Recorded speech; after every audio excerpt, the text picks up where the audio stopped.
Hi friends, welcome to our channel. Latest episode చాలా emotional గా సాగబోతుంది. ఇక భాగ్యమ్మ రుక్మిణి పడుతున్న కష్టాలన్నీ కూడా గుర్తు చేసుకుంటుంది. నా బిడ్డ పుట్టినప్పటి నుంచి కుటుంబం కోసం ఎన్నో కష్టాలు పడింది. చివరాఖరకు తన చెల్లెల జీవితం కోసం పెనిమిటిని కూడా త్యాగం చేసింది. కానీ ఆ మాధవ్ సారు ఆ ఇంట్లో కూడా నా బిడ్డకు ప్రశాంతత లేకుండా చేసేస్తున్నాడు. నా బిడ్డకు న్యాయం కావాలి, నా బిడ్డ మునుపటిలాగా సంతోషంగా ఉండాలి అని చెప్పేసి ఫుల్లుగా కళ్ళు తాగేస్తుంది భాగ్యమ్మ. ఇక ఆ తర్వాత భాగ్యమ్మ, అవును, నా కూతురంటే దేవుడమ్మకు పానం లెక్క. దేవుడమ్మకు నా కూతురు బ్రతికే ఉందని, ఈ ఇంటి వారసురాలు దేవి అనే విషయాన్ని చెప్పేస్తాను. 10 మందికి న్యాయం చెప్పే దేవుడమ్మే నా కూతురు జీవితాన్ని కూడా బాగు చేస్తుందన్న నమ్మకం నాకు ఉంది. వెళ్తాను, ఇప్పుడే ఈ విషయం దేవుడమ్మకు చెప్పేస్తాను అని చెప్పేసి భాగ్యమ్మ దేవుడమ్మ ఇంటికి బయలుదేరుతుంది.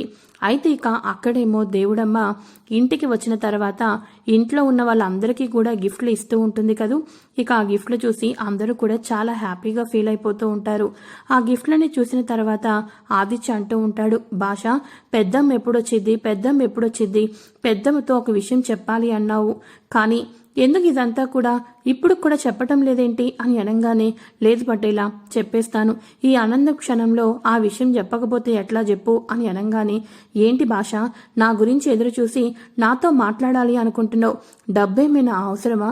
చెప్పు భాష అని అనగానే, గదేందమ్మా, అడక్కోకుండానే వరాలు ఇచ్చే దేవత మీరు, గటువంటిది డబ్బు కోసం నేను మొహమాట పడతానా చెప్పండి అని అనగానే, మరి ఏంటి భాష చెప్పు అని అనగానే, అది అని చెప్పేసి అనగానే, కమల, నా వల్ల కావటంలే, నువ్వే చెప్పు అని అనగానే అప్పుడు కమల అంటూ ఉంటుంది, మేము ఏడలో ఒక బస్తీలో ఉండేవాళ్ళం, ఒక పూరి గుడిసెలో బ్రతికేవాళ్ళం.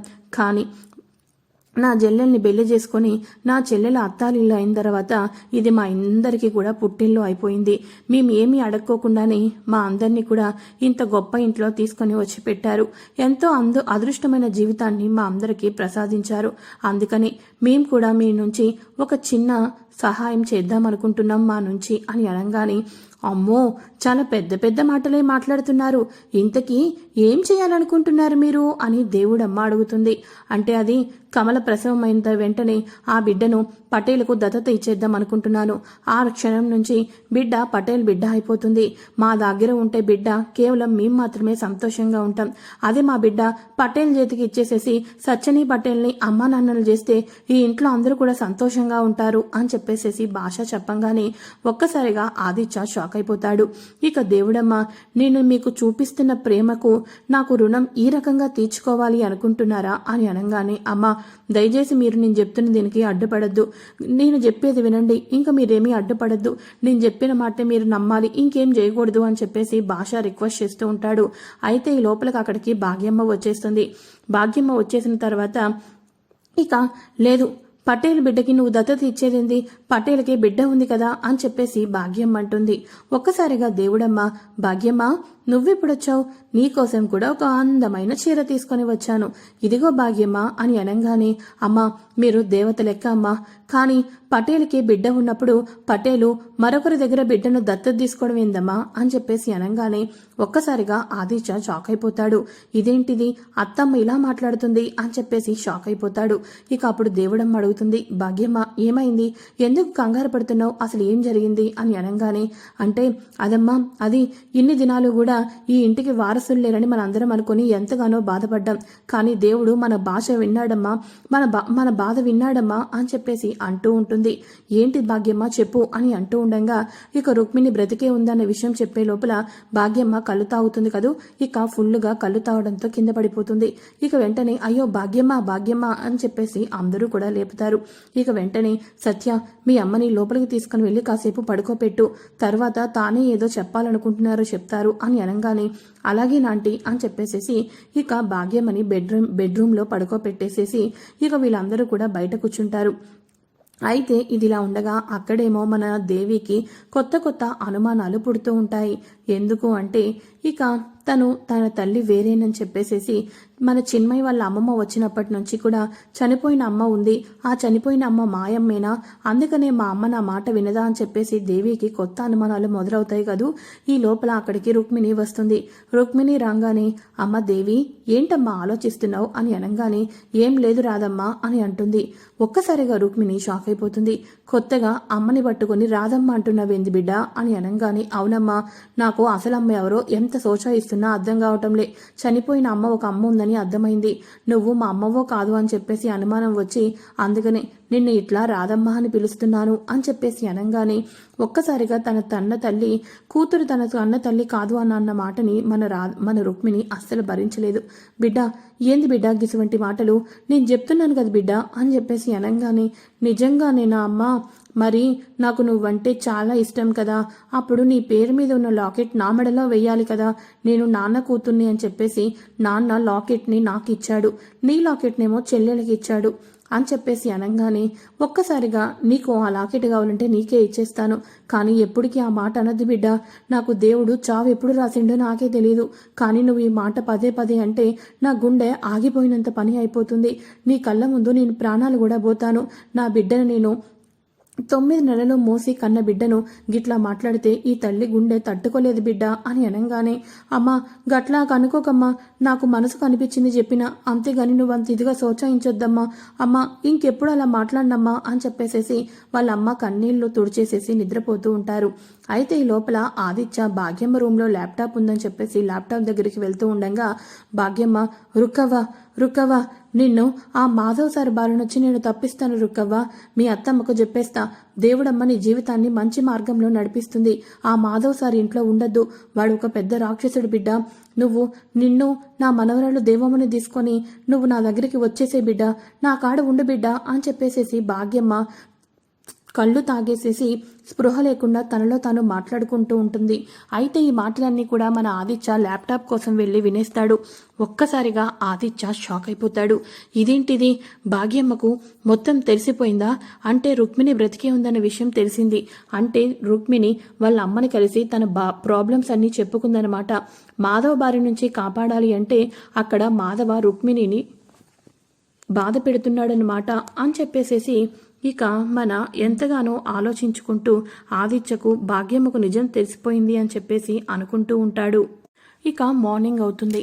మార్నింగ్ అవ్వంగానే ఆదిత్య అసలు మాధవ రుక్మిణికి ఏ రకంగా ఇబ్బంది పెడుతున్నాడో, రుక్మిణికి ఏ రకంగా బాధ పెడుతున్నాడో తెలుసుకోవాలని, అసలు మాధవ రుక్మిణిని ఎందుకు టార్చర్ చేస్తున్నాడని చెప్పేసేసి అని మొత్తాన్ని కూడా తెలుసుకుందామని ఆదిత్య ఇక ఉదయాన్నే బయలుదేరుతాడు.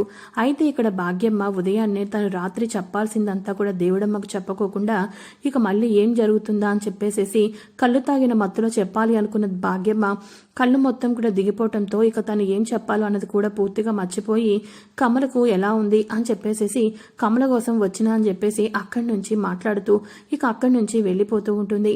ఇక ఆదిత్య రుక్మిణి కోసం ఊర్లోకి వస్తాడు. అయితే ఇక రుక్మిణి దేవిని తీసుకొని పొలం దగ్గరికి వెళ్తూ ఉంటుంది. తను వాళ్ళ అమ్మ దగ్గరికి వెళ్ళబోతూ ఉంటుంది. ఇలా వాళ్ళ అమ్మ దగ్గరికి వెళ్ళబోతూ ఉండగా ఆదిత్య కారాపుతాడు. ఇక వెంటనే అమ్మ అటు చూడు గులాబీ పూలు ఎంత బాగున్నాయో అని చెప్పేసి అనగానే సరే అయితే బిడ్డ నువ్వు వెళ్ళి ఆడుకోపో అని చెప్పేసి అనగానే గట్లనేనమ్మా అని చెప్పేసి గులాబీ పువ్వు తోటల్లో మన రుక్మిణి దేవమ్మను పంపిస్తుంది. ఈ లోపల అక్కడికి ఆదిత్య వస్తాడు. ఒక్కసారిగా ఆదిత్య రుక్మిణి దగ్గరికి వెళ్తాడు. రుక్మిణి దగ్గరికి వెళ్ళి ఏంటి రుక్మిణి ఏంటిదంతా కూడా అని చెప్పేసి అనగానే ఏమైంది పెనిమిటి, ఏమైంది, ఎందుకు అలా గుస్సా అవుతున్నావు అని చెప్పేసి రుక్మిణి అడుగుతూ ఉంటే నువ్వు మీ అమ్మని కలిసావు, నువ్వు బ్రతికే ఉన్నావని, దేవి మన ఇంటి వారసురాలని అక్కడ అందరికీ తెలుసు, కానీ నువ్వు నా దగ్గర దాచిపెట్టింది, మీ అమ్మకు చెప్పి నా దగ్గర చెప్పకుండా ఉన్నది ఇంకొక విషయం ఉంది అని చెప్పేసి అనగానే ఒక్కసారిగా రుక్మిణి షాక్ అయిపోతుంది. మాధవ నిన్నెందుకు టార్చర్ పెడుతున్నాడు, మాధవ బారి నుంచి నిన్ను మీ అమ్మ రక్షించాలి అనుకుంటుంది, నువ్వు మీ అమ్మతో చెప్పుకున్నావు అని నాకు చెప్పటం లేదు, ఏంటి రుక్మిణి ఇదంతా కూడా, ఇప్పుడు అత్తమ్మ మా అమ్మ దేవుడమ్మకు చెప్పేస్తుంది, ఆ తర్వాత నీకే ప్రాబ్లం అవుతుంది, ఏదైనా ఉంటే నాకు ముందే చెప్పాలి కదా అని చెప్పేసేసి ఆదిత్య రుక్మిణిని క్వశ్చన్స్ మీద క్వశ్చన్స్ వేస్తూ ఉంటాడు. ఆ క్వశ్చన్స్ అన్నిటికీ కూడా మన రుక్మిణికి సమాధానం చెప్పలేక పెనిమిటి అని చెప్పేసేసి తన పెనిమిటిని గట్టిగా హాక్ చేసుకుంటుంది. ఏంటి రుక్మిణి ఇదంతా కూడా అని అనగానే పెనిమిటి నేను చేసిన తప్పుకి నేను మీ అందరినీ కూడా వదిలేసి వచ్చినందుకు ఆ దేవుడు నాకు తగిన శిక్ష వేస్తున్నాడు పెన్మిటి, తగిన శిక్ష వేస్తున్నాడు అని చెప్పేసి అనగానే, ఏంటి రుక్మిణి నువ్వేం మాట్లాడుతున్నావు అని చెప్పేసి అనగానే, అవు పెన్మిటి అవు అని చెప్పేసి జరిగిందంతా చెప్తుంది. ఇక వెంటనే జరిగిందంతా చెప్పిన తర్వాత ఆదిత్య ఒక్కసారిగా షాక్ అయిపోతాడు. అయితే గులాబీ పూల తోటల్లో ఆడుకుంటున్న మన దేవి ఏమో గులాబీ పూలను కోసి వాళ్ళ అమ్మ తలలో పెడితే చాలా బాగుంటాయని చెప్పేసేసి ఇక ఒక పువ్వు కోసి వాళ్ళ అమ్మ కోసం గబా వస్తూ ఉంటుంది. ఇక అక్కడేమో మన రుక్మిణి ఆదిత్యను గట్టిగా హక్ చేసుకోవటాన్ని ఒక్కసారిగా చూసి షాక్ అయిపోతుంది. ఇక అప్పుడు రుక్మిణి చెప్తూ ఉంటుంది, పెనిమిటి నాకు మరొక కొత్తది కూడా బుట్టుకు వచ్చింది. చిన్మయి వాళ్ళ అమ్మమ్మ వాళ్ళు వచ్చారు. చిన్మయి వాళ్ళ అమ్మ ఎప్పుడో చనిపోయింది. అయితే ఇక వాళ్ళ అమ్మ చనిపోయిన విషయాన్ని వాళ్ళు మాట్లాడినప్పుడు దేవమ్మ ఆ మాటలు వినింది. కానీ దేవమ్మ ఆ పొద్దు నుంచి నేను తన కన్న తల్లిని కాదనుకొని చనిపోయిన ఎవరో చిన్మయి వాళ్ళ అమ్మే తన కన్న తల్లి అనుకొని నన్ను ఎంతగానో దూరం చేస్తుంది. ఇటు మాధవ్ సారు నన్ను దగ్గర చేసుకోవాలని ప్రయత్నాలు, ఇటు నా కన్న కూతురు నన్ను తల్లి కాదు అనుకుంటుందని ఇంకో బాధ. దేవుడు నన్ను ఇంకా ఎందుకు భూమి మీద నుంచోబెట్టాడా అనిపిస్తుంది.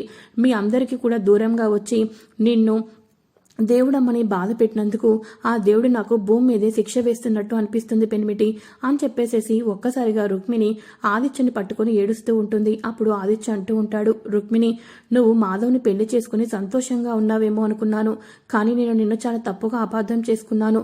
నువ్వు నా కోసం నీ చెల్లెలు సత్య కోసం ఇన్ని త్యాగాలు చేశావు. చివరాఖరకు నీ జీవితాన్ని నాశనం చేసుకున్నావు. ఇకనైనా చాలు రుక్మిణి చాలు. ఈ క్షణం నుంచి నువ్వు నా దగ్గరికి వచ్చేసే. ఇక అమ్మ నువ్వు బ్రతికి ఉన్నావు అంటే ఎంతో సంతోషపడుతుంది. దేవి ఆ ఇంటి వారసురాలు అంటే అమ్మ ఊరంతా కూడా పండగ చేస్తుంది.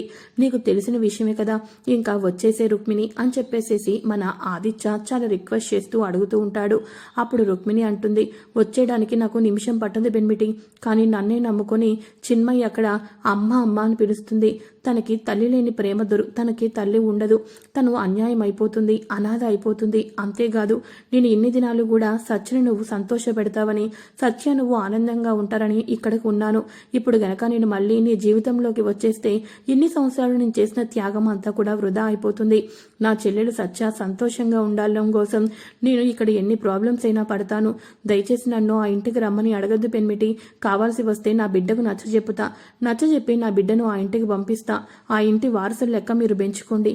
అంతే తప్ప నేను ఆ ఇంటికి గనక వస్తే నా చెల్లెల జీవితం ఆగమాగం అయిపోతుంది. నాకు అది ఇష్టం లేదు పెన్మిటి, నన్ను క్షమించు పెన్మిటి అని చెప్పేసేసి రుక్మిణి ఆదిత్య కాళ్ళను పట్టుకొని ఏడుస్తూ అడుగుతూ ఉంటుంది. అయితే వాళ్ళ అమ్మకు పువ్వు ఇస్తానని చెప్పేసేసి తోటల్లో ఆడుకుంటున్న మన దేవమ్మ బయటకు వచ్చేసి ఇవన్నీ కూడా వినేసేసి ఒక్కసారిగా షాక్ అయిపోతుంది. అంటే ఇన్ని రోజులు కూడా నాయనా నాయనా అని పిలుస్తున్న మాధవ్ సారు మా నాయన కాదా, ఆఫీసర్ సారే మా నాయన, దేవుడమ్మ అవ్వ మా అవ్వ, అందుకనేనా అవ్వని నాకంటే అంత ఇష్టం, నేను అవ్వలెక్క మాట్లాడతాను, ఆఫీసర్ సారు మా నాయన కాబట్టేనా నా మీద ఇంత ప్రేమ చూపిస్తుండు. కానీ అమ్మ కేవలం చిన్మయి కోసం ఇదంతా కూడా చేస్తుంది. అవును అక్క చాలా బాధపడుతుంది. పాపం అక్కకి అమ్మ లేదు అనుకోవటం లేదు, మా అమ్మే అమ్మ అనుకుంటుంది. అటువంటి అక్క జీవితం పాడైపోకూడదు. అక్క సంతోషంగా ఉండడం కోసం నేను ఏదో ఒకటి చేయాలి. మా అమ్మ తన చెల్లెలు సత్య జీవితం కోసం ఇంత చేసింది, నేను మా అక్క జీవితం కోసం ఏదో ఒకటి చెయ్యాలి కదా అని అనుకుంటూ ఉంటుంది. అప్పుడు మన దేవి అనుకుంటుంది, అవును నేను ఆఫీసర్ అంకుల్ గాడికి లేదు మా నాయన ఆఫీసర్ కాడికి నేను దత్తత పోతాను. అప్పుడు ఇంట్లో చిన్మయికి అమ్మకు తల్లి ప్రేమ అందిస్తుంది. చిన్మయి పూర్తిగా అమ్మ ప్రేమని అందుకుంటుంది. అక్కడ నాకు అవ్వ చిన్నమ్మ పెద్దమ్మ అందరూ ఉంటారు కదా, గందుకనే చిన్మయికి అమ్మ ప్రేమ కావాలి. ఒకవేళ అమ్మ అడుగు వచ్చేస్తే మళ్ళీ అమ్మ ఇక్కడే ఒక్కదాయి అయిపోతుంది. కాబట్టి నేను చిన్మయికి అమ్మ ప్రేమ అందిస్తాను. నేనే నా నాయన